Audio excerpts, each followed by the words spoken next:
fel de... Am vrut să vă predic despre dragostea lui Dumnezeu în urmă cu câteva zile. Asta mi-a fost în cap. Dar s-a întâmplat ceva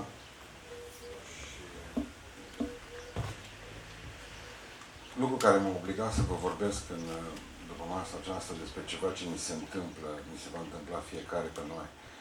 Deci, ideea este că suntem creați cu un termen de valabilitate. Dumnezeu ne-a vrut veșnici, dar prin păcat, dacă vă aduceți aminte, am ajuns să trăim 70 de ani, pentru cei mai tari, 80.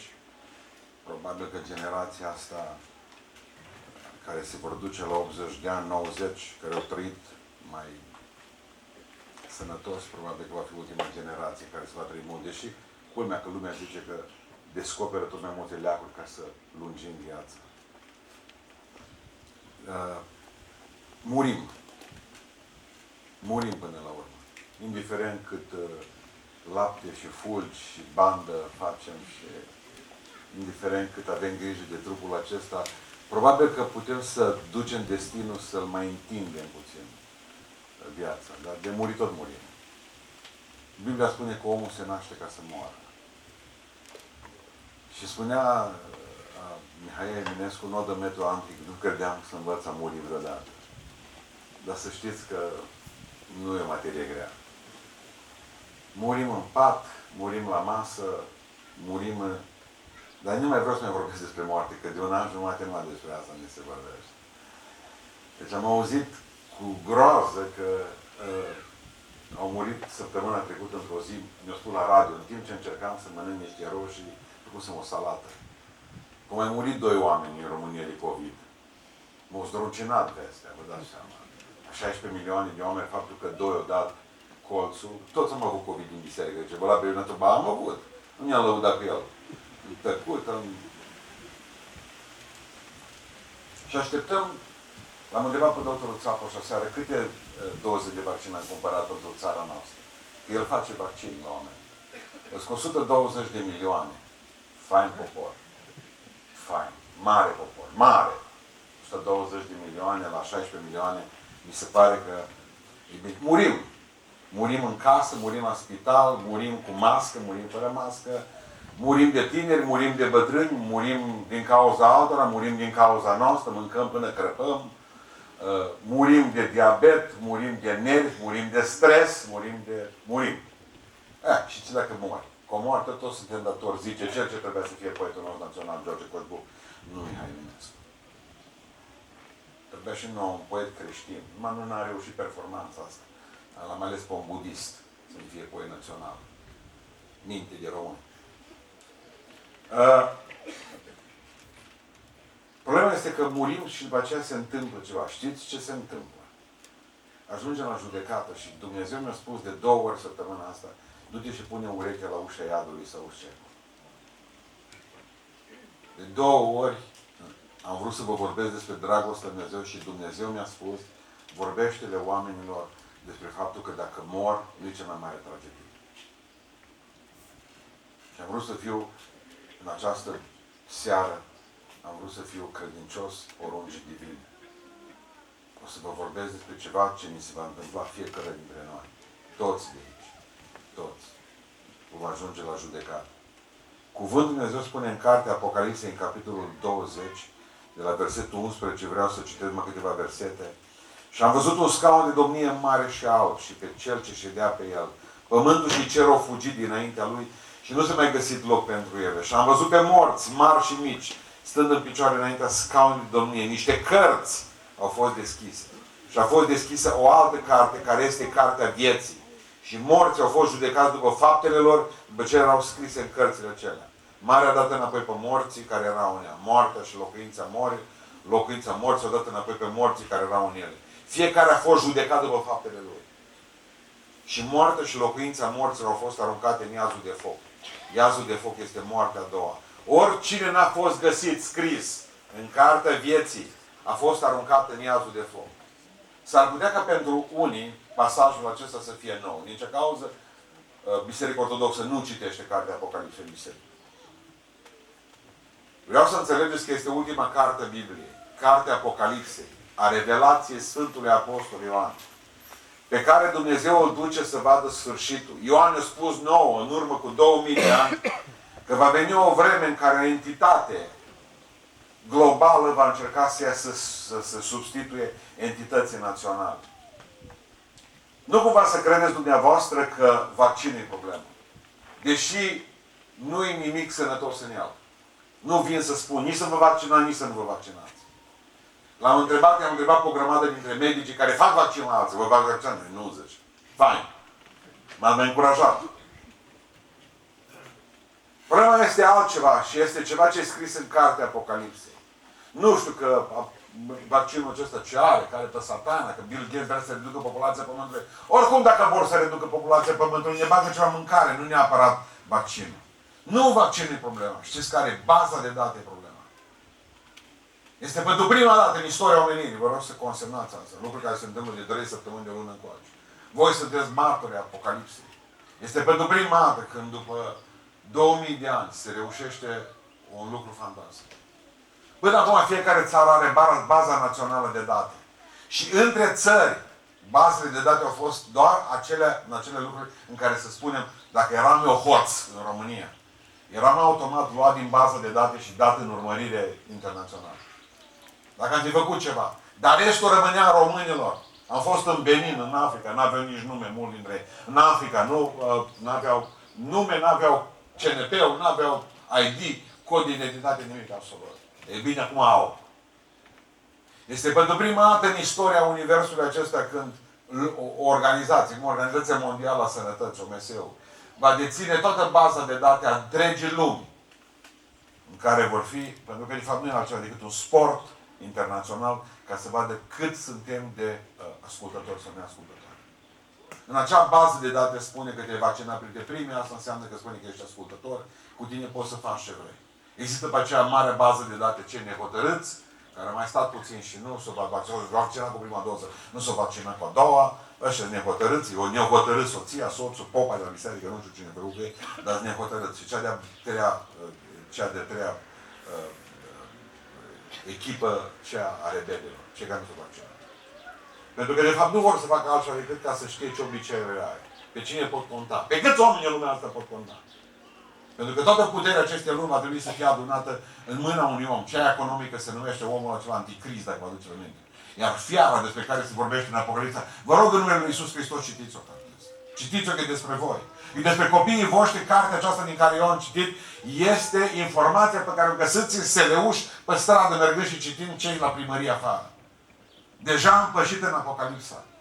În 1992, când eu am terminat, 96, 95 a fost asta.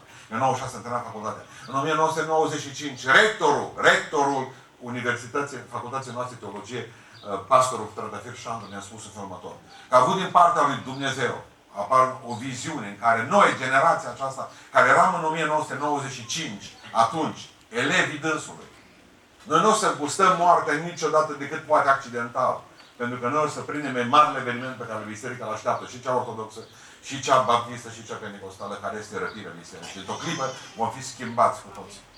Eu asta aștept în fiecare clipă. Dar când au venit cu lucrul acela, m-am gândit ce vorbește bătrânul ăsta, că mai sunt încă o grămadă de lucruri care trebuie să se întâmple. Într-un an s-au întâmplat lucruri care trebuia să se întâmple normal în 50 de ani. Suntem în Apocalipsă. În această seară aș fi vrut să vă vorbesc despre dragostea Lui Dumnezeu de mea la urmă. Mă vreau să vă vorbesc despre faptul că într-o zi și eu și dumneavoastră o fi la judecată. Toți. Că murim, să fie somnul lin și... Nu. Bine ar fi. Bine ar fi. Dar după moarte spune în Cartea Evreilor, capitolul 9, după moarte urmează judecată. Omul e rânduit să moară de câte ori? O singură dată. După aceea, când se jucau pruncii mei la calculator, zice că mai are 9 vieți. Fain. Super. N-apuc. Ce fain ar fi dacă am avea 9 vieți și noi sau 7 și... Bă, ai ratat 5. Măcar a 6, cum nu ai ratat. Era o cântare de-a noastră care o cânta la cena cu flacăra, că din toate pe planetă ce frumos e omul. Numai el nu se repetă. Nu ne repetăm. Și nici n-ar vrea să mă mai repet. Aș vrea ca să fiu întotdeauna cu Domnul. Pentru că spune cuvântul Dumnezeu aici la asta. E vorba despre o sală de judecată. Câți dintre dumneavoastră ați avut nenorocul în viață să fiți într-o sală de judecată, într-un tribunal? Ridicați mâna sus. Care ați fost la tribunal? Măcar o dată în viață. Nenorocul, neșansă. Vai de noi. Târâți de alții, de un răzor, de oameni răi care au inventat orice. Gândiți-vă că m-am dus din cauza unui om nebun, a unei femei nebune. O trebuie să dau o dată declarația la poliția municipiului Beiuș, cum că n-am făcut parte din Consiliul Național al Justiției, CSM, în 1900, când n-aveam la 12 ani. Dar n-ați pus la nenorociții ei, dar n-ați putut verifica asta. Nu zice că e de la București, trebuie să semnezi. Că n-ai fost în CSJM în 90. În 90 încă ușca și cureaua la ce consiliu. Aveam 20 de ani. Atunci fugisem din armată. În sfârșit. Te tărăsc o grămadă, te duc la tribunal. Bărbatul care, voi fi tot cu tine, mă vezi că zice, vreau să divorțez de tine. Te apă și vă împărțiți pe averi și pe ce ți-o mai rămas și pe prunci, pe ore de vizită. Bun. Aici spune cuvântul Dumnezeu care a văzut scaunul de la judecător, pe care doarme de obicei. Să vă arătă insensibil judecătorul ăla. Nici nu știe pe ce lume, așa mi se pare mie de vreo câteva ori. Dar era foarte atent. Picotea, dar era atent. Spune că avea un tron mare, Dumnezeu pe tronul acela. Așa, tron mare și alb. De ce e mare? Pentru că Dumnezeu e mare, nu poate avea tron mic. Spune cuvântul Dumnezeu că era alb. De ce e alb? Că e pur. Singurul judecător care, cum să vă spun, e pur, e sfânt. Că de obicei judecătorii nesfinți ne judecă pe nesfinții de noi, de părâți. E prâliți. Și spune cuvântul Dumnezeu un lucru foarte interesant aici. Cine e judecătorul acesta? La început am crezut că e Dumnezeu Tatăl, nici vorbă. Pentru că spune în Sfânta Scriptură că Tatăl nici nu judecă pe nimeni, că toată judecata a dat-o Fiul. Iisus Hristos ne judecă. Și știți de ce? Pentru că numai El are mandatul moral să ne judece. Pentru că noi am putea să spunem, ție, ce ți-a păsat Dumnezeule, că ai stat sus în cer și a dormit să stau cu un copil bolnav de leucemie. Și ce înseamnă Dumnezeule să-ți moară un copil de 5 ani? Am suferit, am avut probleme, am fost înșelat, am fost trădat, am fost disprețuit, am fost lovit. Și Iisus Hristos și eu am fost. Marea noastră problemă era, nu l-am votat pe Rațiu atunci, popor de blenci, în 90. Am votat pe domnul Iliescu, Toarșu. Și de ce nu l-am votat pe Rațiu? Mă țineți bine? Nu că avea papion cu picățeale. Nu mânca salam cu soia. Bă, nenorocită, bă, tu ai mâncat salam cu soia. Nu era de-al nostru, înțelegeți? Și atunci am putea să-i spune Dumnezeu, nici tu n-ai dreptul să mă judești. Că stai în cer, bine mersi, între arhangheli, îngeri. Și eu stau și mă chinuiesc pe pământul acesta. Finit! Necazuri, înfrământări. Îmi spunea o soră, vă dați seama, copilul e fetiței, a tras, fetiță de 4 ani, a tras oala cu supă de pe aragaz. 3 sferturi din piele. 3 sferturi din piele. O muri pe mână. Nu mai putut-o face doctor nimic. Nu mai a putut. În ce chinuri? Unde ești Dumnezeule? Și Iisus Hristos, am fost și eu pe cruce, și eu trădat, și eu lovit. Vă pot judeca. Am fost ispitit în toate, ca și voi. Am fost ispitit în toate, ca și voi. Dar ce fără păcat. Asta spune cuvântul Dumnezeu. Nu va mai fi Hristosul acesta cu miel în brațe, nu va mai fi Hristosul acesta chircit pe cruce, cu cuiele țintuite în mâini, ci va fi împăratul împăraților și Domnul domnilor, cu haina aceea strălucitoare, spune cuvântul Dumnezeu. În maestatea lui Hristos ne va judeca pe fiecare. Dar cine vor ajunge înainte acestui tron mare și alb? Cine? Spune cuvântul Dumnezeu că sunt 4 categorii de oameni aici. Cei ce neagă existența lui Dumnezeu. Cei ce neagă existența. Dumnezeu nu există. Vor afla atunci că există. Cei care întotdeauna au amânat întâlnirea lor cu Dumnezeu. La bătrânețe. După ce m-am mărit. După ce strâng niște bani. Și mâine înseamnă moartea de astăzi. O grămadă de oameni în cimitire. Dacă te duci pe lângă ei, parcă auzi suspinând, dacă mi-ar fi trăit, ce mi-ar fi făcut? Cimitirul este marea bază a omenirii acesteia de speranțe, de vise năruite, de mâine care nu mai fost până la urmă. Ne facem planuri pe mâine și murim în noaptea asta. Vom fi mâine mai darnici, vom fi mâine mai iubitori, vom fi mâine mai cuminți. În sfârșit o să spun și eu mamei mele, sărut mână, mamă, că mi-ai făcut mâine. Și mor în noaptea asta.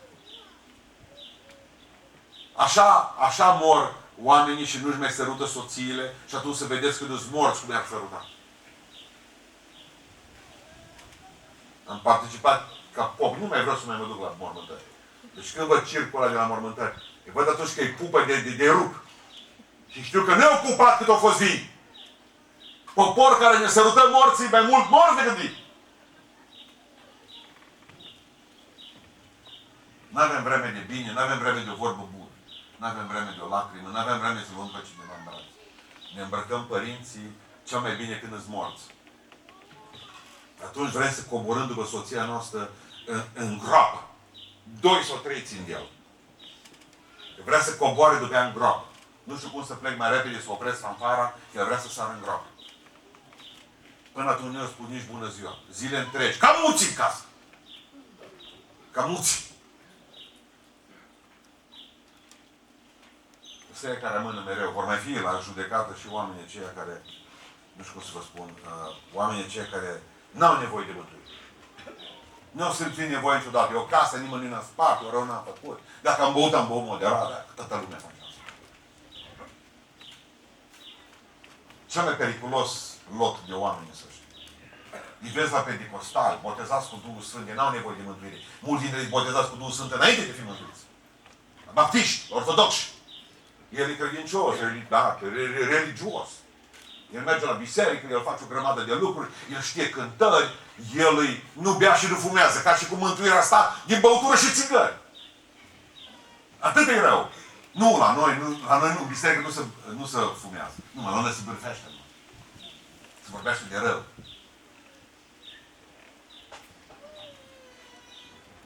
La noi nu-i păcatul pe față, știu, e scârbos, pe ascuns. Îmbrăcat sub haine religioase, îmbrăcat sub tămâie, sub busuioc, sub patrafir. Mai scârbos păcatul când e îmbrăcat cu haina religiei, de 100 de ori, mai scârbos. Hristos mai mult are de-a face cu fapt. Vai de voi, fățarni și farisei, ce sunteți. Măcar aia pe centură, o plâns în sfârșit și o plâns păcatul, gata. O venit la bombardierul ăla, tot mușchi, creier, n-are nimic, s-o pocăit. Dar voi, o venit Zacheu, hoț, s-o dat jos din dud și-o zis, dau, la cine am furat? Ostă. Nu o zis numai către Iisus. Pătrit, că de zicea în piață, de la cine am luat? Din loc toată lumea ridica mâinile, îl votau. La toți. Dacă îi întreb pe oameni, că dacă le spun că zărăi se nervează pe tine, de câte ori n-am vrut să fiu bătut? Când le-am spus că zărăi, bunii numai Dumnezeu, mă. Noi nu suntem buni niciunul. Niciun oameni nu s-au uscat.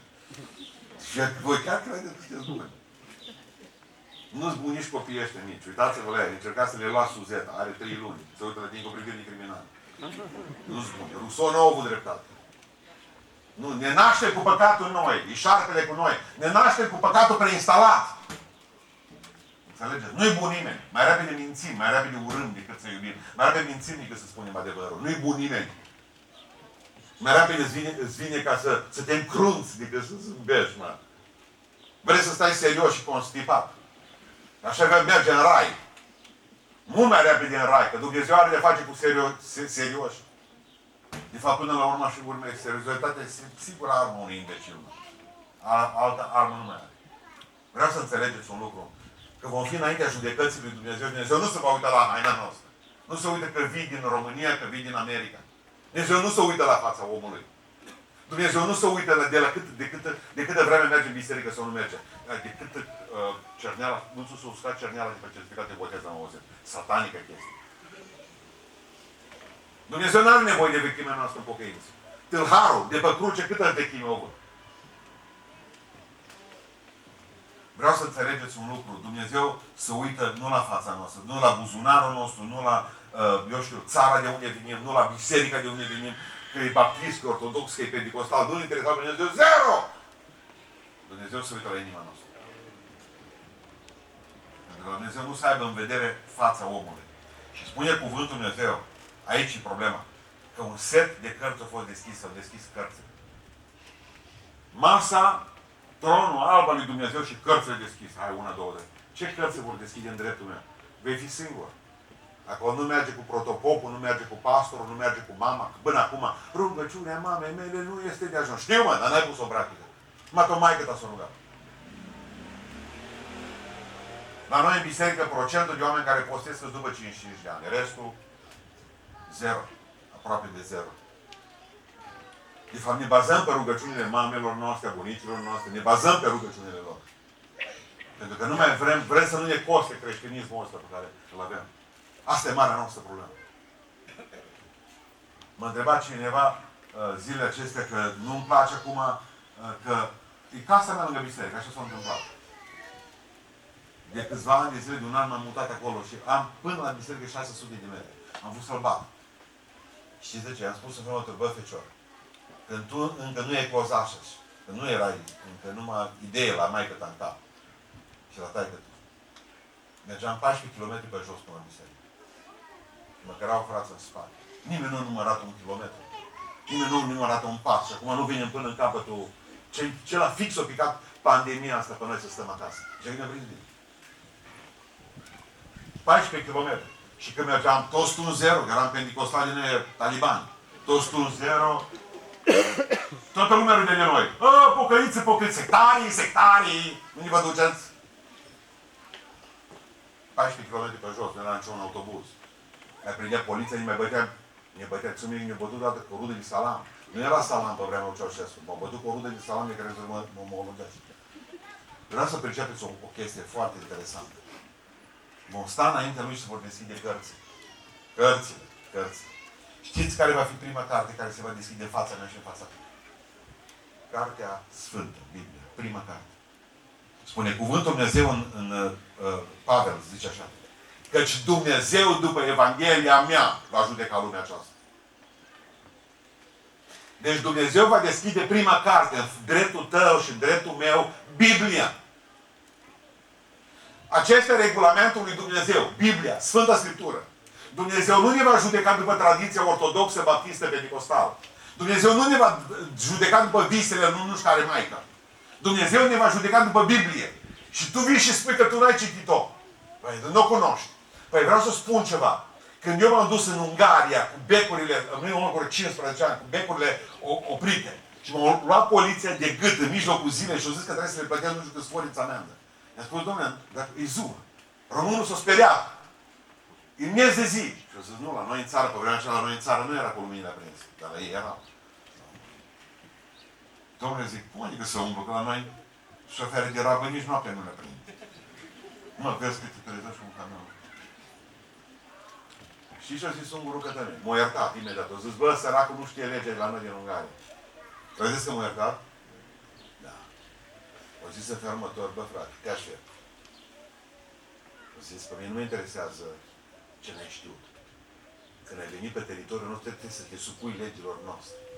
Care trebuie să le cunoști. Cum adică ești creștin și n-ai citit Biblia? De ce citești?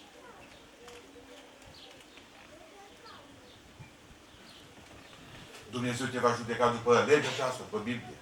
Și în Biblie ai scris să faci, ai scris să nu faci. Ai scrie că e bine, asta scrie că nu-i bine. Îndreptarul învățăturilor sănătoase, spune Sfântul Apostol Pavel. Adică îndreptarul, borobocul lui Dumnezeu, Biblia. Stă la poarta pe care te duci la aeroport. Aia e Sfânta Scriptură. O intrat sau nu a intrat. Simplu. Citiți-o.